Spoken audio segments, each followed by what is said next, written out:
we are just operating through traumatic lenses. So if my work can raise the vibration and meaning that we actually lean into our own individual traumas and actually be open enough to start healing it, for me, man, I'd leave this earth just feeling like, okay, I contributed. And so that is my mission, 110%. Welcome to the Things You Can't Unhear podcast. I'm your host, Maritza Barone.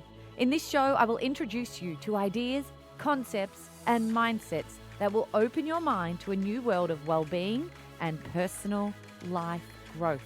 Through eye-opening interviews, we elevate people in the world doing amazing things for humanity and share insights that will shift you to become the happiest, healthiest, kindest, and most compassionate version of you. For all of you listening, I'm sure you have gone through some form of change or challenge over the past 12 months, and many of us have been disconnected from people for a significant amount of time. For those of you who are in Melbourne, Australia, for the bulk of 2020, like I was, you would have experienced 8 months of lockdowns and are probably craving human connection more so than ever. So I wanted to tell you about a beautiful live urban day retreat Conscious Conversations is running on Saturday, the 13th of March, 2021. It will be a day to reconnect, share, listen, be inspired, and allow space for yourself all over a course of a day. You will experience breathwork sessions, sound bath healing, deep conversations with inspiring individuals, food, drinks, and a community of incredible people. If you'd like to go along and it sounds like your thing, you can use the promo code LIVE21 for my specially priced tickets. The website to go to is consciousconversations.live. Hello and welcome back to another episode of Things You Can't Unhear. I hope everyone is doing well and enjoying the start of 2021. We're already in March. Time absolutely flies. So I hope you're making the most of each and every day. Now, I just love everything about today's conversation with Yemi Penn, who shares her experiences and tools on how to deal with childhood trauma and unlearning the structure in order to heal.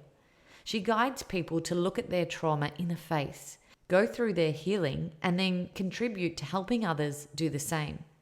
She's passionate about being real about her emotions and genuinely making a difference in helping others transmute their pain to power.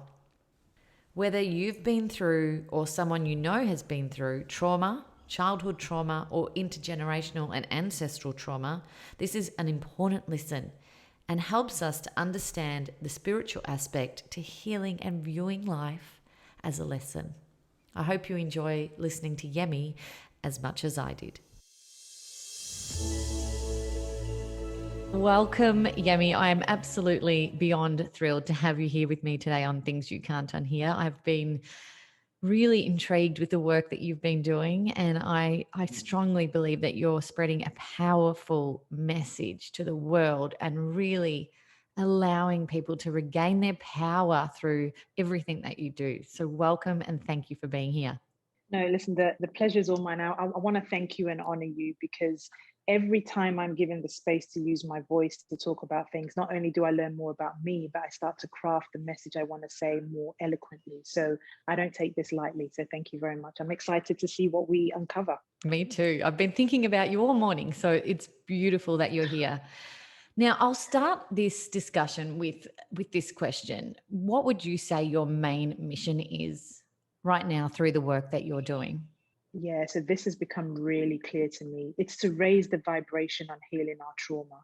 You know, that sounds like really nice, fancy words, but depending on how deep we go, it really, I truly believe it is a big catalyst to almost every other problem we see in the world. We are just operating through traumatic lenses. So if my work can raise the vibration and meaning that we actually lean into our own individual traumas and actually be open enough to start healing it, for me, man, I'd leave this earth just feeling like, okay, I contributed. And so that is my mission, 110%. You're definitely contributing to that. And You know what? I think all of us in some way have endured some type of trauma in our lives. Obviously, there's significant trauma and then there's less significant trauma, but there is in each of us an element of trauma that we have dealt with or are still going through. And you talk about this a lot through your work, but I do want to start by really unlocking and sharing who you were as a child, who 5-year-old Yemi was, what your upbringing was like, because I strongly believe that all of our experiences shape who we are, and whether that's in a positive way or a negative way, our perception of everything that's happened to us in life comes from our experiences. So what was a 5-year-old Yemi Yeah. like, and what was life like for you growing up? I love interviews where I have no idea where the questions are going to come from, It's but that fun, right? question has stumped me because I'm still trying to actually weave the braids of my young life. So I sat down. I've got two children, and I'll come back to it very quickly. My daughter's soon going to turn 14, and I went to sit with her on her bed yesterday, trying to explain to her parts of her childhood that still have left me traumatized, because I'm pretty confident she was traumatized. But I was actually just explaining my culture. And I say that because I had something very similar. I was born in the UK. My mom was a very, very smart Nigerian woman, which is that every time she was pregnant, she would get on a plane from Nigeria and give birth to us in the UK, because she always wanted us to have that flexibility of choice of where we wanted to live, either Africa or the UK and around. However, we were also raised by a village. Mm. So I'm not sure who I was living with when I was 5 years old, because when I ask my mum, she tends to close off. Or maybe I've just created it in my mind. I actually get nervous about asking her, because I don't know what she carries around that story. But it was known, it was a village. I was raised by foster parents. There was something called farming back in the day, where a lot of African parents would have their children raised by Caucasian people somewhere in the UK for a number of reasons. So I stayed there for a little while. I've been told I was there between 4 to 8, but then my grandmother thinks I was with her. So it's quite disjointed. And I think that's part of the work I'm doing now. Do I think it was traumatic? I don't have any memory of that, but the body keeps the score. And I know I'm using the word trauma a lot here. That, just to be clear, for me, that's either a distressing or disturbing event. But 5-year-old Yemi doesn't really have an identity. So I tend to do a lot of inner child work. And still got a lot more to do. That is fascinating. I wasn't expecting that answer, Yemi. I'm here in Fiji at the moment, and a lot of people here are raised in a similar way. They're raised in villages without their parents. They're probably raised by aunts, uncles, grandparents, anyone who's in that village who can look after them while their parents are out working and earning money and sending it back. So I suppose that's sort of like a similar upbringing to you. And I was talking to someone who I met, who's from a village but has moved to work here, and she has a 3-year-old who is back at home, and she was telling me that she really wanted to get him out because she didn't want him to be raised in the same ways that she was raised in. And she sees the way that people from Western countries come here and discipline their children, and she's in awe of it, because she said, the way that children are disciplined back in the village is pretty brutal. So I can see that correlation with what you're saying, and it's quite fascinating. And obviously, you not even remembering it or having that timeline to it can bring on some type of trauma and something that perhaps you haven't unlocked yet. Yeah, I mean, I thank you for raising that. And that's why I think I was stumped by the question, because not many people ask that, but it's actually quite vital to who we are. And if you had asked me that 4 years ago, I would have lied. I would have made something up 100%, because it sounds scattered as hell. But now I'm in the stage of, no, let's use our voice, let's figure it out. But I think there's trying to find the balance between indigenous cultures and the Western culture. I think it's the best of both worlds. And that's why I'll always advocate for diversity where we can, in the truest sense, because I don't think it's one rule fits all. Like, I love the idea of a village raising a kid. But I'm beginning to now learn the whole attachment styles you form are so important to the life you lead. can we do that in a village style mentality? I don't know, but definitely something I'll be exploring later on this year. I want to know how you got into this line of work and how you help people unlock their potential and transmute their trauma to their power. How did it all start? Oh, it's a good one. It probably all started by me completely screwing up what I call the memo. And the memo is that, you know, you get married, 2 kids, white picket fence, job, retire, all of that good stuff. I evidently didn't get it. And I relocated to Australia when I honestly felt, and this was about 7 years ago, when I just thought, okay, you've really messed up here now, Yemi. You just need to go somewhere where no one knows you and just try to make the most of life. But it seemed like it followed me. And this came from a relationship that didn't work out. And so I started looking, because the minute most of us are triggered by either a traumatic incident to go through some form of awakening, or we're just really intrigued. I think for me, I think I've chosen a life that says I just go through these stressing events because that's how I learn. And so I started doing personal development, and then more spiritual, not necessarily religious, just understanding and hearing my higher voice. And that was when, what was it? It came, that was when I had to start opening up that the reason why my movement started, because I moved in Japan prior, and I recently released a short documentary where I explain it. I was just moving on paper. It was like I was running away from something. And it turned out that I was completely avoiding the fact that my traumatic incident that happened to me as a young child was at the hands of a family member. And it turned out he was still traumatizing little kids, of which one was the same age as my daughter. You can't run away from the psyche in that. You know, for me as a kid, I'd buried my memory, but I was nearly 30 when I found out he was still doing stuff. And the brain, the soul, my spirit was just not going to let it be, but I didn't know how to release it. What do? I wanted people to hear me now when they didn't. And so I just wrote my book. I wrote my book. And I really struggled with it because it felt like I was writing about everything and nothing. But I wanted the chapter on trauma, childhood trauma, to just be the intro to stuff. But then that was what most people latched onto. You know, when I did my launch, I was meant to, you know, have a mini world tour this last year, but obviously couldn't. But I noticed that in the 2 book launches I did, the chapter 2 on childhood trauma was the one people were leaning into. And I think that was when I realized, okay, there's a need for this, but it's really, really uncomfortable. Do you really need? I mean, I really, like, this would be some family members' worst nightmare for me to be doing this. And so there has been a lot of hesitancy. And more as I've gone into my spiritual growth, the signs have just been there. Like the documentary I put together in the middle of COVID, considering I have no background in filming, just came together within the space of 3.5 months. You know, there's a force way bigger than me in it, and now I'm just full blown in it. So yeah, I'm on the mission. I've accepted it. Yeah, I've accepted it. I want to talk about this documentary in a moment, but there's real strength in sharing your story, isn't there? There's a real power in Absolutely. what comes from sharing your story. And my God, it must feel so uncomfortable when you do it for the first time and painful. But coming out the other end, how does that feel? It feels good. I'll be honest with you. I've probably repeated my story now possibly 20, 30 times. So it doesn't feel a lot, but every time there's a different niggle.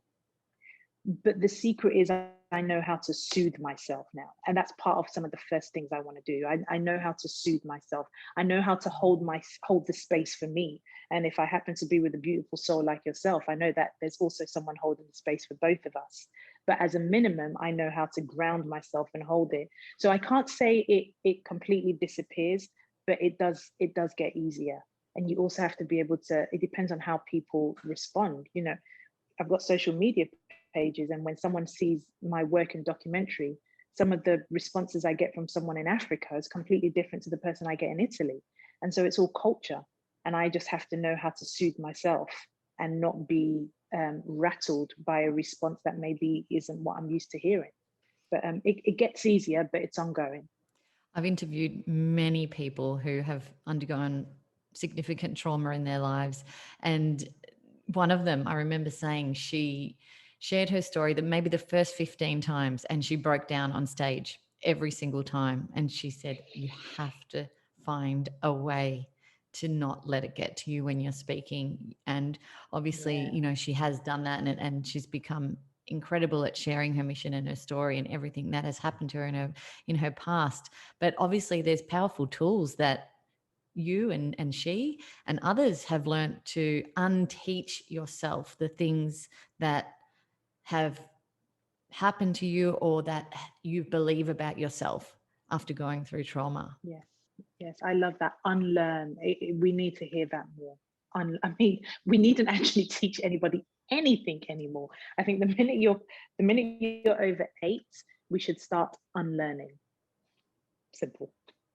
What did you have to unlearn about yourself? I had to unlearn that keeping quiet was for the greater good for yourself and others. I still have to unlearn it. And I still want to find out, you know, because part of my work, especially as a transformation coach, is I don't know everything. You can only know everything if you are the all-seeing, if you are the universe, God, Allah, Buddha, whoever, whatever you believe in. And so I want to remain open to the possibility that I don't know, is there benefit in keeping quiet about anything?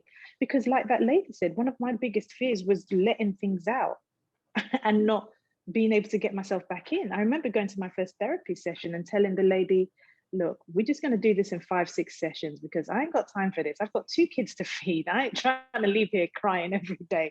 And I told her that straight. So one of the things I'm having to unlearn is that silence is the best remedy. That I know for sure. Maybe it's got a place somewhere, I don't know. Other things I've had to unlearn is that there's definitely no one memo for motherhood. That hands down is the hardest gig ever. I mean, I'm still trying to figure out who I am, and then I get gifted 2 kids to do the same. Like, it's either a cruel joke or there's no memo, and I can just go as I plan. So I'm unlearning the structure. Yeah. Oh, there is no rule book at all, and as they change and grow, so do the rules, and so do the experiences. So yeah, I'm there with you. I totally understand. Now I want to talk. No one told me that. No one tells us, right? So I want to talk about your documentary. It's very powerful. I watched it recently, and it's very raw. It's very vulnerable. It's very honest. And you share a lot about your experiences. And you titled it, Did I Choose My Trauma? And this 20-minute documentary follows the experience of your childhood, abuse, and into adulthood. How did the documentary come about? And also, how did you choose that title? Oh, I love your questions. I love it. Questions. The quality of your questions determines on the quality of your life. Tony Robbins said that, and I just love it. So thank you. So like I said, I wrote my first book, Did You Get the Memo? And in there, I spoke about my trauma. But I started to realize, actually, I didn't want it to just be about me, because everyone was saying, oh yeah, I know someone who this happened to. I know someone I know. And then, because I don't like too much attention on myself anyway, yes, there is a part of me that wants to be seen, because inner child Yemi, wasn't seen for that incident. So there's a part of me that still wants significance, to know that I'm here and I can be loved and all of that. But there was also something else, the fact that I realized that what I went through isn't the only thing. And the more I'd speak to people, I'd hear, and I gave this in my TEDx talk of a young man who had shared an incident that was 100% traumatic, so much so that it had affected his marriage. And this was him losing his goldfish as a kid. But it was really weird. I found myself mourning for his pain, mourning for something I had never given myself. And so there was something in that I wanted to work with other people. But I was working with my business manager, and she said, you know what, Yemi, I think it would be really good if you did a documentary on trauma and you travel to different parts of the world. And everything in me shut down. I was like, no, the world does not want to hear this anymore. The Me Too movement came out, got a lot of backlash. I just think people want to move on. So this was all my inner dialogue. And then May 13th, the day before my birthday, this same business manager, love her to bits, she gifted me a reading. Once again, that's another thing I've had to unlearn. I grew up in a Christian background, even though we had rituals in Africa. I lived in Nigeria. There was this notion that if you did anything such as reading or whatever, that it was against it. So it's quite interesting. I need to bring that back in another documentary somewhere, but I had a reading and I felt it, she felt it, that I needed to do something. And it was clear, it was a download. It was do a documentary. And so I Googled, how do you do a documentary? And part of my transformation work is teaching people that you can do whatever you put your mind to, because the minute I did that, and I just went onto Facebook, because I didn't know, do I look for a producer, director, what's a DP? Literally Google, great thing. And I guess I had it in my mind. I knew that I wanted experts on there. So it was like a vision. I'm a very visual person. And honestly, that's how it happened. I knew it needed to be self-funded because I needed a proof of concept to do the next one, to go to Netflix. And as for the title, I spoke to the producer, Alina, and she said, Yemi, you see, the thing with documentaries, for people to be interested, they want you to be answering a really powerful question. She hadn't even finished, and I said, yeah, I've got it. It was another download, a download in the sense that it just plopped into my head and I was at peace with it. You know, it's a question, like I just said, the quality of your questions determine the quality of your life. For me, did I choose my trauma? Quite interesting. It's not a blame one, but I appreciate for some people who are still in the early stages, it might be. And I make it clear that's not my intention, but I also make it clear that maybe I am not the one to serve that audience. And however, if they feel called to, then they should. You know, I think the audience I'm trying to serve are those who are now ready to look at their trauma in the face, go through the healing, and then contribute back, because we need more people. So the question was like, on a different, not this physical plane, on a different plane, whatever you believe in, did I ask for an experience that would allow me to find my power? Not did I ask to be abused by my uncle, but did I want the experience that would allow me to come back and use my voice and give? But in order to hear that, you will need to work past the title. Most people have done that worldwide. You know, we've had, I think, coming up to about 100,000 views across all the platforms. And it's a tricky one. Sorry, that was a lot of talking there, but it's a tricky one. A couple of things have come to mind from hearing you speak. I mean, obviously you had the reason, you had the why behind this documentary, and nothing else mattered because you can learn the rest. And that's what makes it so powerful. You really wanted to share the story, not make a documentary. And I love that because it's so evident in that documentary why you're sharing it and why you're bothering to put this all together and go out there and finance it yourself and you know, do all of these things to share this story even further. And I absolutely thought it was incredibly shifting to watch. The title did get me because I noticed you asked several people and experts in this documentary, did I choose my trauma? And even seeing them hear that question, it stopped them in their tracks for a moment. Did you find that it triggered a few people, and especially in their journey of creating the documentary? Oh, look, absolutely. I'll tell you now, and when I go back in hindsight and look at that, I would do it again. However, the feature length that hopefully, that we will start filming in the next couple of months, it will have a change in it, because that was my story, and I want to own my journey, but I will never put that on other people. So with some of the subject matter experts, they not that they weren't comfortable, they could answer it quite clearly. Well, no one would, or I can't see why anyone would. But that's from their perspective. I haven't had that many, but I did get one view where a lady was very strong about it. And I completely understand where she's coming. If I didn't come up with that, I would wonder, why would you ask such a silly question? But in my own development, I'm actually intrigued when someone asks a question that appears silly. What do you mean?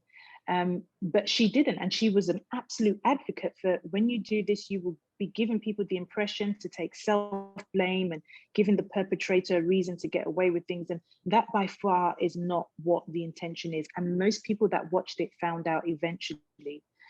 With that, I've had to be delicate and say, no, that is definitely not my intention. I do implore you to continue to watch. And I said, however, I would love to work with you, because maybe we could be the opposite sides to, you know, what this is. For me, it's about self-empowerment. Am I going to reach everybody, Maritza? I'm not. That saddens me, but I'm not. But I don't carry the ego that suggests I am to serve everybody. You know, the part of me is that I can work with someone who who doesn't like my approach, but respects me enough to maybe work with me so that they can give another approach so that the people I don't reach can be reached. So that's the aim. I welcome people. Every time I put out the video, I usually say, please be compassionate, please be kind to me when you respond, because that's ultimately what I'm trying to do, is to be a compassionate advocate. I haven't put it in there, but let's be real. If you look at the stats on sexual abuse, we completely miss the fact that those stats almost mirror the perpetrator. And society is so focused on condemning the perpetrator that we've completely missed the question of, well, why the hell is the perpetrator doing this? Like, I get that we're not trying to go and solve them. We need to, my focus is the person who's gone through it.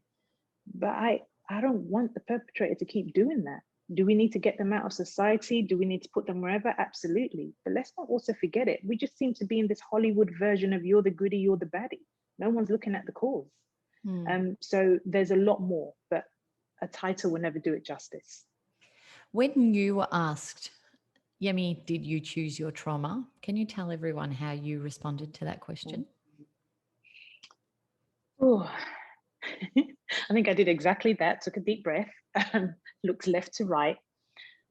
And I'll say it now, my answer stays the same. On this physical plane, absolutely not. I did not choose my trauma, especially as a 7-year-old girl.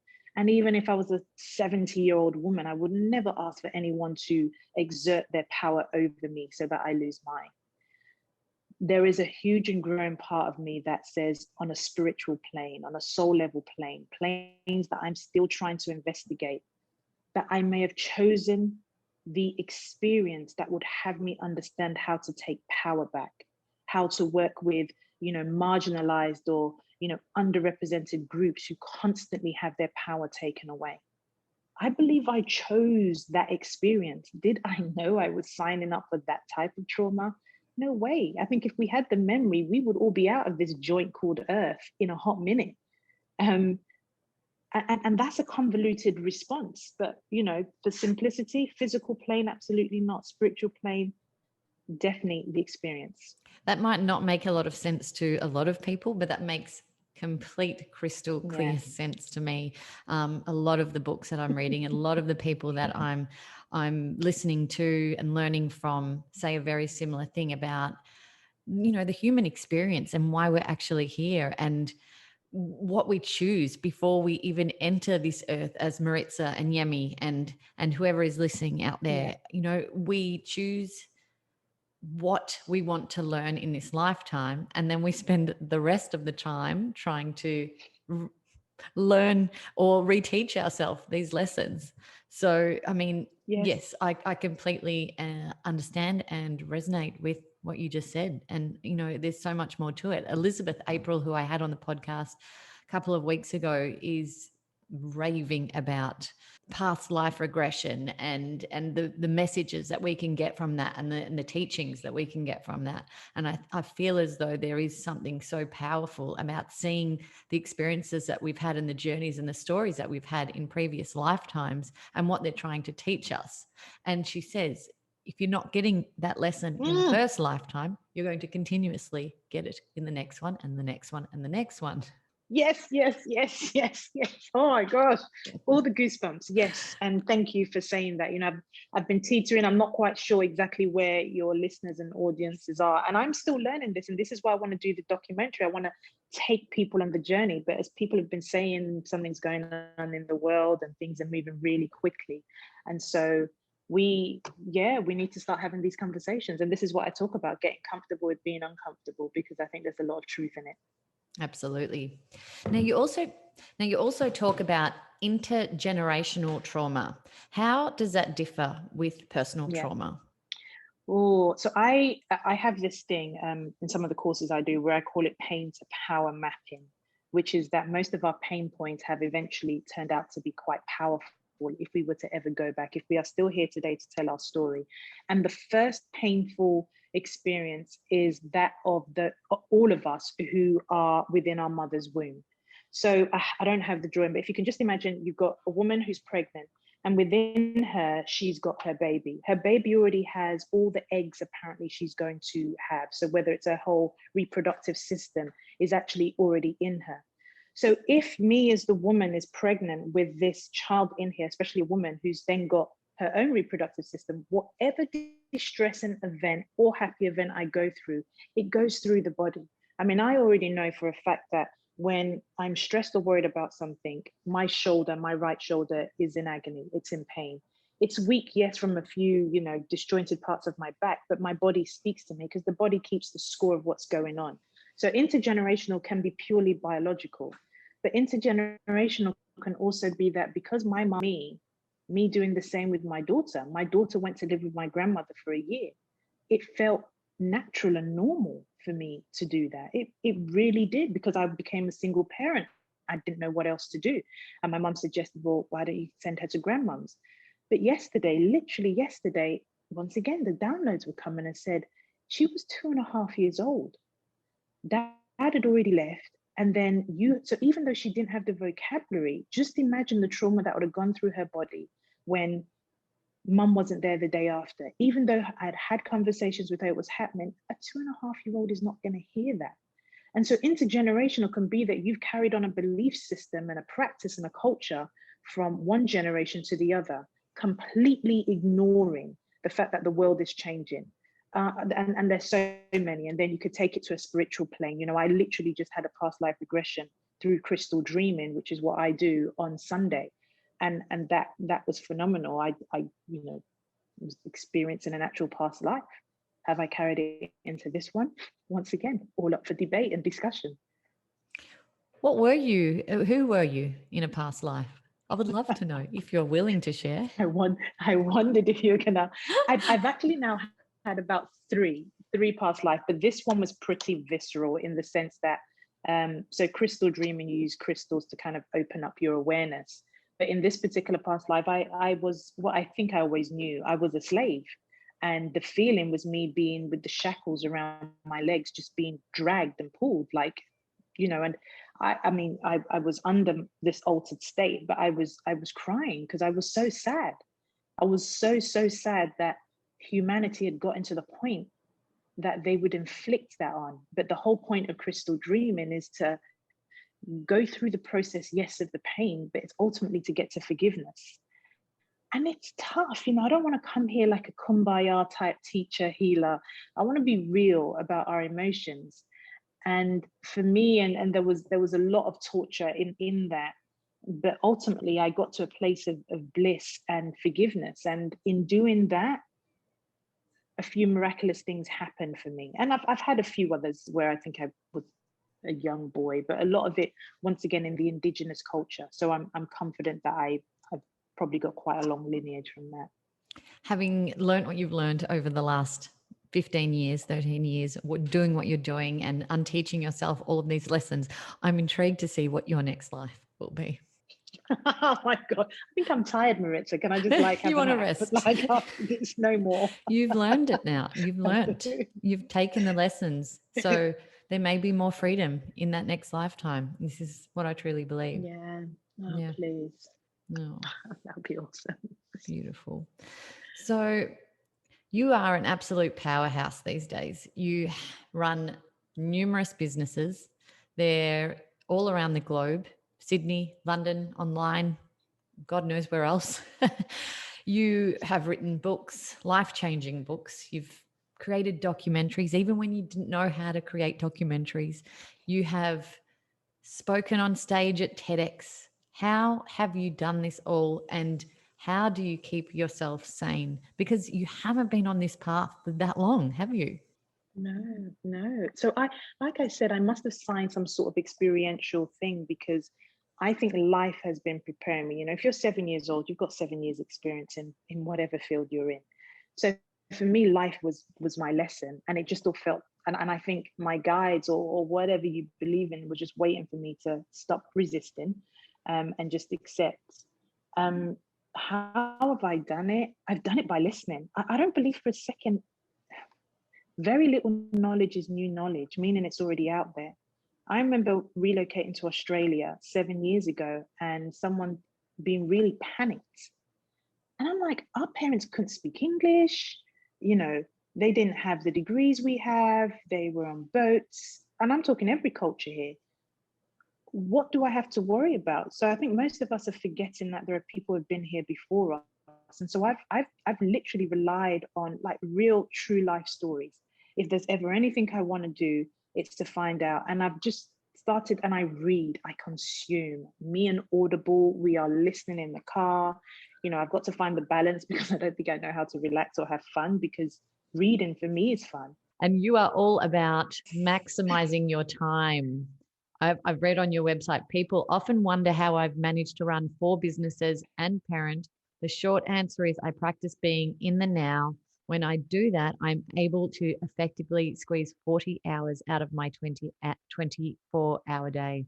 Tell us more. Tell us more about this. I think we all need this in our lives. Oh, so let me see. There are 3 things that I truly believe do that. So I've just released a webinar where I talk about a few other things. So the first thing is I truly believe meditation. I'm one of the most busy, well, I have a very busy mind. What transcendental meditation has done for me in particular, that my partner introduced me to, is instill in my mind for 20 minutes twice a day, if I can try. What happens is, even though my brain is busy for 17 of those minutes, those 2-3 minutes get my brain in a capacity that's almost me asleep but awake. The clarity that gives me almost gives me an extra 4 hours. Like I'm not kidding, I'm not making it up. The engineer in me has kind of looked at my productivity from that. So meditation is one. The other thing I do is I segment my day. I mean, do you ever have, okay, so you and I have been having this conversation, and without a shadow of a doubt, I mean, you'd be superhuman if you haven't. I've thought about something else outside of this conversation while we've been talking.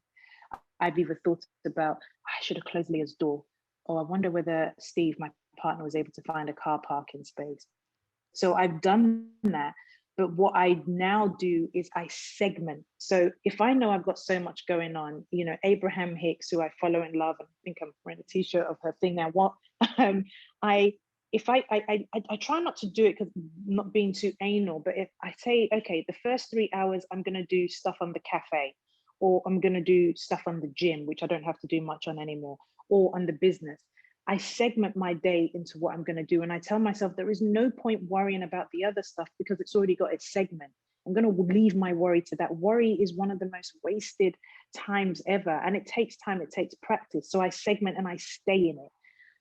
The other thing I do is focus. I just focus on that in the moment, overthink. So typically, if I was in a meeting, I would typically be trying to multitask by trying to type things. I now work a lot more by focusing. And because I'm a fidgeter, I have my little crystal that I just hold to keep me grounded. So I can stay focused. So for me, it's meditation, segment your day, and then focus.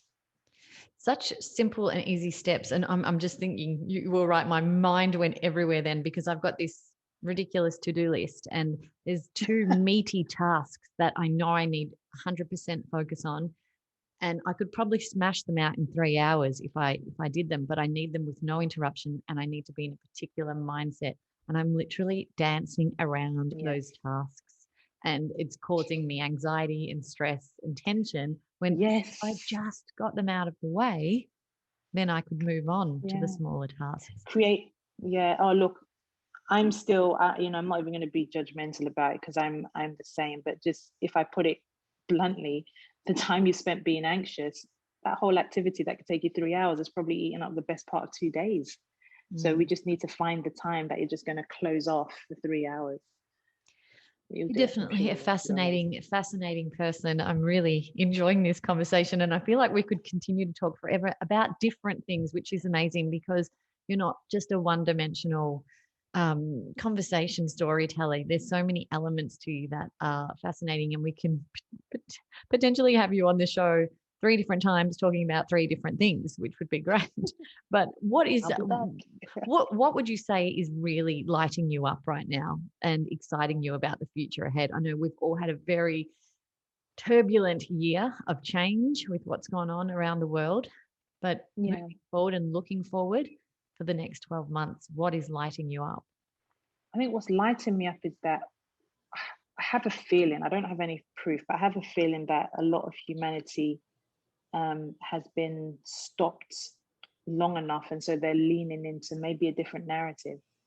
It's not all. So I'm really excited about that, and in that I'm excited about change. I think once I start filming the feature-length documentary this year, I'm